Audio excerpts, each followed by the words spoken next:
Cifre sballate, numeri quasi raddoppiati, il consenso padovano alle regionali si tinge di giallo. A far scoppiare il caso sulle preferenze ottenute dai candidati al Consiglio regionale per la provincia di Padova, il verbale della Corte d'Appello che ieri sera la nostra emittente ha divulgato in anteprima.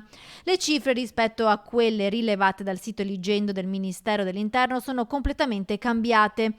I numeri riportati dall'estratto del verbale sono gonfiati. Per esempio, mister preferenza Roberto Marcato schizza da 11.600 a oltre 22.000 preferenze.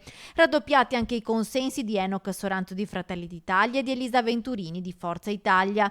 Un aumento trasversale, visto che anche agli eletti nelle file dell'opposizione è toccata la stessa sorte. Vanessa Camani del PD vola a quota 11.800, superando il collega di partito, il vicentino Giacomo Possamai, ed Elena Ostanel della lista Il Veneto che vogliamo sfiora le 9.000 preferenze. Per la minoranza in gioco ci sono ruoli di capogruppo e posizioni di partito. Il giallo delle preferenze raddoppiate ha scatenato anche gli appetiti dei non eletti, che ora vorrebbero chiarezza sui conteggi nella speranza di un posto in consiglio. Cosa è accaduto? Cerchiamo di ricostruire. I verbali quasi sicuramente potrebbero essere partiti sbagliati da Padova, o forse l'ipotesi è quella di un errore del sistema. Ci potrebbe essere anche la terza via, quella di un miracolo di Sant'Antonio, ma pare la più improbabile. Scherzi a parte, il presidente del Consiglio regionale uscente Roberto Ciambetti sta per inviare una lettera formale alla Corte d'Appello per avere chiarezze su quanto successo. Per quanto riguarda i dati, ho sentito il Presidente del Consiglio che ha ruolo istituzionale in questa vicenda,